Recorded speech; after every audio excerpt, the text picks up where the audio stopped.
국가정보원의 대공수사권을 경찰로 넘기는 국정원법 개정안이 어젯밤 국회 본회의를 통과했습니다. 국민의힘이 지난 10일부터 개정안에 반발하면서 무제한 반대 토론, 필리버스터를 이어갔지만 더불어민주당이 열린민주당과 여권 성향 무소속 의원들의 지원을 받아 필리버스터를 강제로 끝낸 뒤 법안을 처리했습니다. 이에 따라 앞서 본회의를 통과한 공수처법 개정안과 경찰법 개정안을 포함해 3대 권력기관의 개혁 입법이 마무리됐습니다. 송우영 기자가 보도합니다. 재석 의원 187명, 찬성 187표. 이번에 통과된 국정원법에 따르면 국정원은 대공수사권을 경찰로 넘기게 됩니다. 다만 3년의 유예 기간을 갖기로 했습니다. 국정원은 다루는 직무 범위에서 대공과 국내 보안 정보 관련 내용을 삭제하게 됩니다. 국정원은 북한과 해외 전문 정보기관으로 다시 태어나라는 국민의 명령에 무거운 책임감을 느낀다는 입장을 냈습니다. 경찰청은 안전과 인권을 최우선 가치로 삼아 경찰개혁의 시대적 소명을 끝까지 완수하겠다고 밝혔습니다. 공수처법 개정안 표결에 불참하면서 비판은 제가 감당하겠다고 했던 더불어민주당 조웅천 의원은 이번 국정원법 개정안 표결에도 참여하지 않았습니다.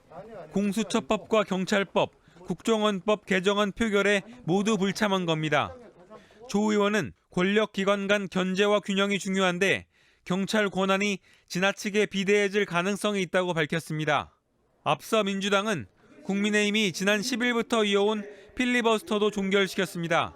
열린민주당과 여권 성향 무소속 의원들의 지원을 받아 필리버스터 강제 종료를 위한 정족수 180석을 가까스로 채웠습니다. JTBC 송우영입니다. 국내 코로나19 신규 확진자가 1,000명을 넘어섰습니다. 어제 0시 기준 정확히 1,030명이 새롭게 확진 판정을 받았습니다. 지난 1월 20일 첫 번째 환자가 발생한 이후 가장 많은 확진자입니다. 휴일 검사 수가 줄면서 오늘은 조금 줄어들 수도 있지만 전문가들은 최악의 경우에 하루 3,000명 이상의 감염자가 나올 수도 있다고 경고합니다. 특히 수도권 지역의 확산세가 심각한데 남아있는 중환자 병상은 지난 토요일을 기준으로 13개에 불과합니다. 서영지 기자입니다. 새로 확진 판정을 받은 1,030명 중 국내 발생은 1,002명입니다. 지금까지 중 가장 많습니다. 특히 수도권 확진자가 786명으로 국내 발생의 80%에 육박합니다. 지난해 기준 수도권 인구는 약 2,600만 명, 상대적으로 좁은 공간에 인구의 반이 몰려 있습니다. 그러다 보니 접촉도 더 밀접하고 수도권 곳곳의 일상 속 집단 감염도 빠르게 덩치를 키우고 있습니다. 서울 강서구 종교시설 관련 확진자는 엊그제 39명이 늘어 모두 130명이 됐습니다. 경기도 포천시 기도원에선 지난 11일 첫 확진자가 나왔고 31명이 추가돼 급속도로 번지고 있습니다. 서울 동대문구 병원과 관련해선 엊그제만 16명이 늘었습니다. 지난 8일부터 정부는 수도권의 사회적 거리 두기를 2.5단계로 올렸지만 확진자는 계속 늘고 있습니다. 3단계 격상을 두고 방역당국의 고민이 더욱 깊어졌습니다. JTBC 서영지입니다. 서울을 비롯한 수도권 지역의 임시선별진료소에서 오늘부터 대대적인 선제적 진단검사가 시작됩니다. 150개 진료소에서 원하는 사람은 익명으로 무료 검사를 받을 수 있습니다. 경기도는 생활치료센터로 쓰기 위해 대학교 기숙사를 긴급 동원했습니다. 수도권 지역의 모든 학교들은 내일부터 전면적으로 원격 수업을 진행합니다. 윤재영 기자입니다. 오늘 서울에 만들어지는 임시선별진료소는 21곳입니다. 서울역 광장과 탑골공원, 강남역 등입니다. 이번 주 안에 56곳으로 늘릴 계획입니다. 수도권 전체에 생기는 150곳의 위치는 오늘 나옵니다. 앞으로 3주 동안 여기선 누구나 익명으로 무료 검사를 받을 수 있습니다. 증상이 없거나 확진자와 접촉하지 않았어도 됩니다. 검사를 많이 해 숨은 감염자를 빨리 찾아내겠다는 겁니다. 방식은 코 속에 장비를 넣는 PCR 검사가 원칙입니다. 다만 상황에 따라 침으로 하는 PCR 검사나 신속 항원 검사도 할 수 있습니다. 경기도는 병상 확보를 위해 경기대 기숙사를 긴급 동원했습니다. 2인 1실로 500실, 1000병상을 먼저 생활치료센터로 씁니다. 민간 시설을 긴급 동원하는 건 이번이 처음입니다. 다른 대학 기숙사도 더 찾고 있습니다. 확진이 되면 일단 생활치료센터로 보내 병원에 가야 하는지 판단하겠다는 겁니다. 이재명 경기도지사는 문재인 대통령이 참석한 코로나19 중대본회의에서 내일까지 2,000병상 정도 확보될 걸로 보인다며 의료 인력을 찾는 데 도움을 달라고 요청했습니다. 또 짧은 기간이라도 5명 이상 모임을 금지하는 강화된 3단계를 해야 한다고도 했습니다. 서울과 경기도, 인천의 학교들은 내일부터 전면 원격 수업을 시작합니다. 사회적 거리두기 3단계와 같은 조치입니다. 서울의 유치원과 초등학교, 특수학교는 내일부터 연말까지 원격 수업을 합니다. 중고등학교는 지난주부터 이미 원격 수업 중입니다. 경기도 모든 유치원과 초등학교도 내일부터 시작합니다. 졸업식과 종업식도 모두 비대면으로 합니다. 다만 유치원과 초등학교 긴급 돌봄은 계속됩니다. 인천시 교육청도 내일부터 모든 학교를 전면 원격 수업으로 전환한다고 밝혔습니다. JTBC 윤재영입니다. 지금 확산세를 꺾지 못하면 사회적 거리두기 3단계 격상도 검토해야 하는 중대한 국면이다. 문재인 대통령이 어제 코로나19 상황을 이렇게 규정했습니다. 중앙재난안전대책본부 회의를 직접 주재했습니다. 박민규 기자입니다. 정세균 총리가 열어온 범정부 차원의 코로나 대책회의. 어제는 문재인 대통령이 긴급 주재했습니다. 정부와 국민 모두 최고로 긴장을 높이자는 마음으로 대통령이 직접 중대본 회의를 주재하게 되었습니다. 소셜미디어에 송구하고 면목 없다고 밝힌 지 하루 만입니다. 회의에서 문 대통령은 거리두기 3단계 격상 가능성을 처음으로 언급했습니다. 지금 확산세를 꺾지 못하면 사회적 거리두기 3단계 격상도 검토해야 하는 중대한 국면입니다. 이를 위한 사전 준비와 함께 불가피한 경우 과감한 결단을 해달라고 당국에 주문했습니다. 다만 3단계 격상은 마지막 수단인 만큼 총력을 다해 막아야 한다고 했습니다.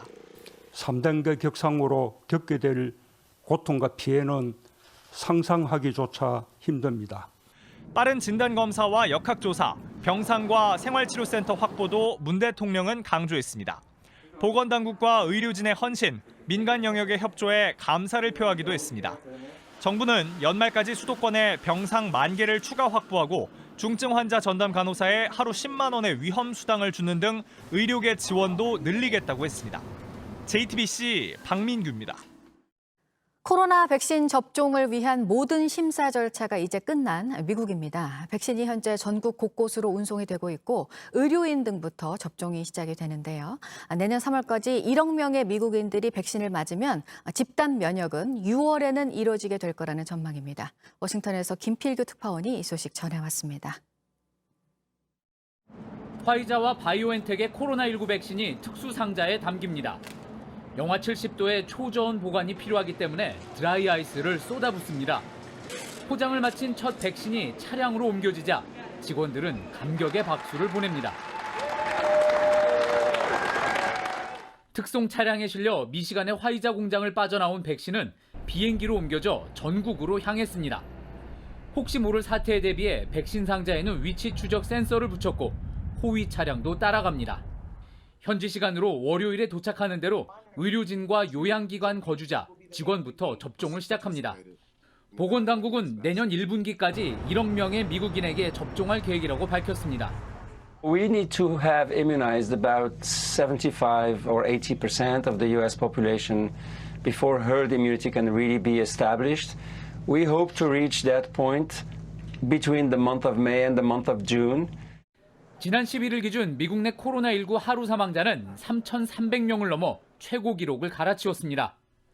여전히 마스크 쓰기와 거리 두기가 필요한데 이를 따르지 않는 시민들이 많습니다.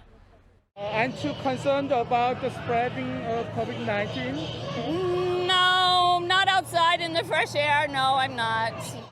크리스마스와 새해가 있는 앞으로 4주가 미국 보건의 최대 위기가 될 거라는 경고가 나옵니다. 워싱턴에서 JTBC 김필규입니다.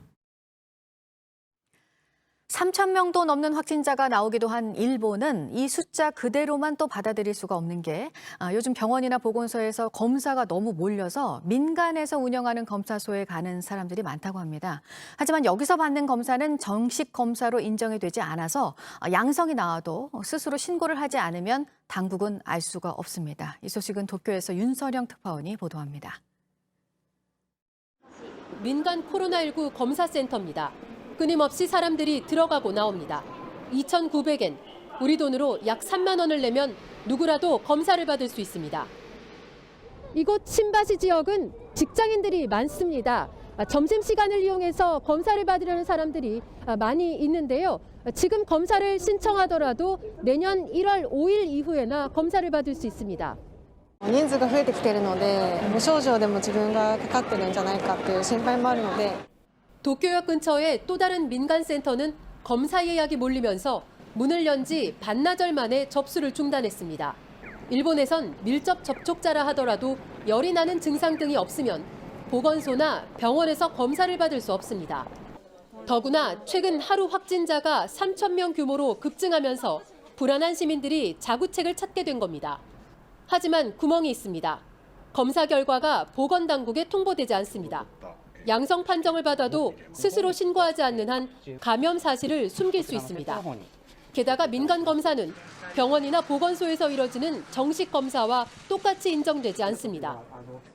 発生届を出てきたものに対して保健所は対応しているんですね。 일본 정부는 확산세가 심해지자 여행 지원 사업인 고투 트래블을 재검토 중입니다. 코로나19 상황이 악화되면서 스가네각 지지율도 40%대로 내려앉았습니다. 도쿄에서 JTBC 윤서령입니다.